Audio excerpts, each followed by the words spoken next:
America Online, a new way to use your computer. What do they think of next? America Online.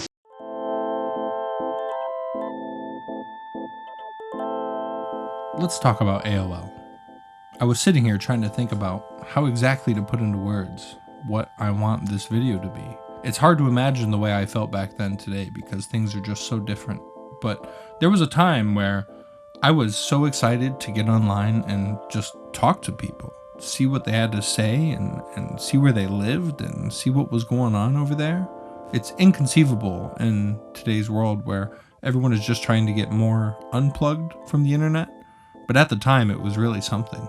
AOL helped me do all that with its chat rooms and, of course, the revolutionary AIM instant messaging system, which obviously you could get from all kinds of other places. But as a 10-year-old, there was something really magical about just logging into AOL and boom, having everything right there.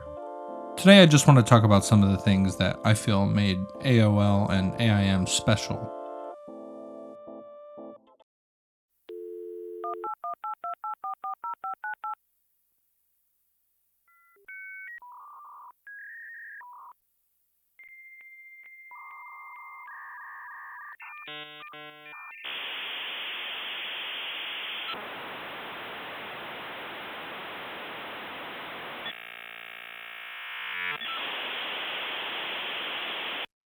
Welcome. For some netheads and geeks, and that's what they call themselves, the crash of America Online left them feeling lost in cyberspace. America Online. Well, it's very hip to be on the internet right now. Allison, can you explain what internet is? Every business, no matter how large, no matter how small, will be on the internet in the year 2000. America Online. So easy to use. No wonder it's number one. Is there any room in my house conceivably that AOL will not be in? I hope not. It will replace the yellow pages as we know it today.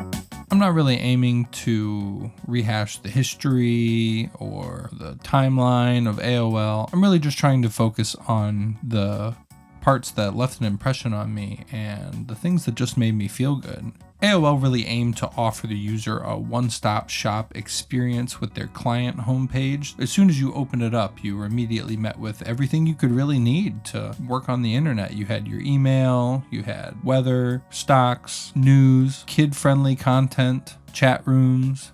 Everything you could need was right there. I would say the chat rooms probably left the biggest impression on me as a kid. There was something so surreal about just going in and talking with whoever might be there.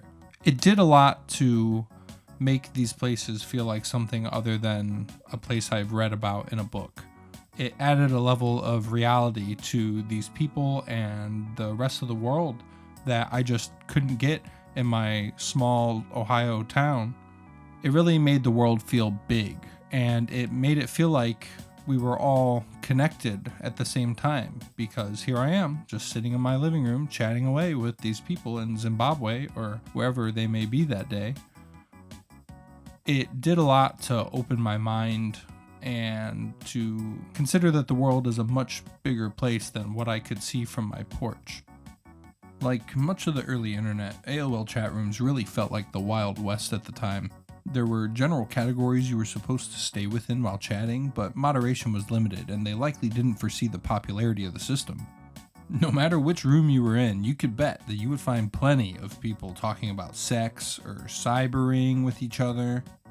It's clear that while chat rooms were a lot of fun, they required more moderation, and ideally some sort of way to age restrict participants.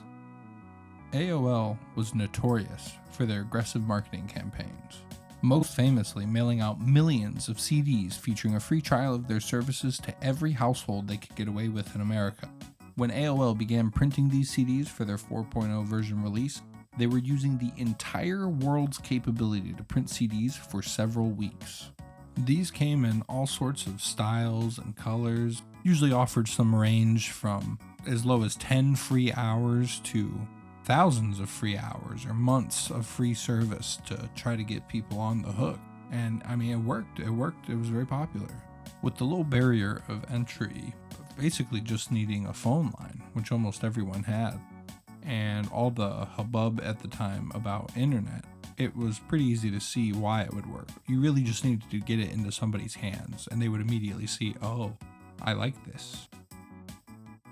If you used AIM regularly, then I'm sure you remember the away message system. In the program, you could leave little messages up notifying your friends that you were away from your computer.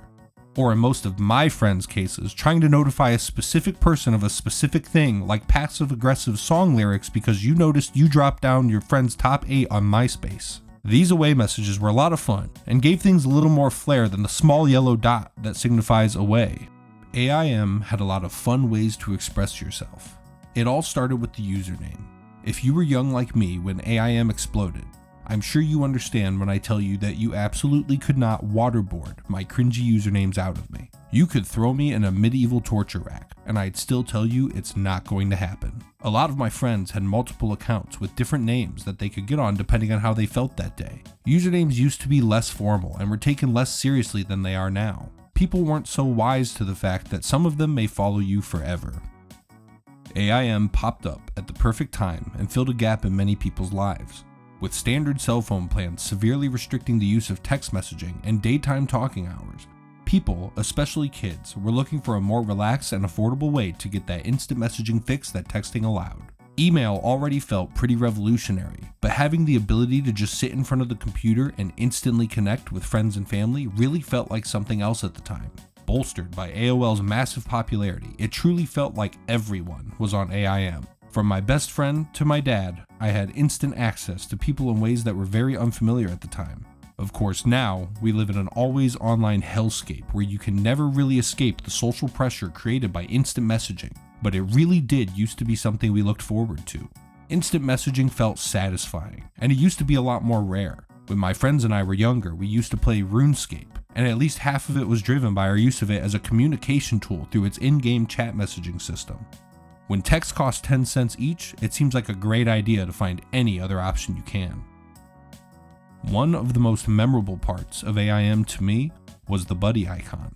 The buddy icon was essentially a small image that you could have displayed next to your name while you chat. Not too different from the modern profile picture, but that concept wasn't really as popular at the time. There were entire websites dedicated to catering to the buddy icon, and away messages. My personal favorite at the time being badassbuddy.com.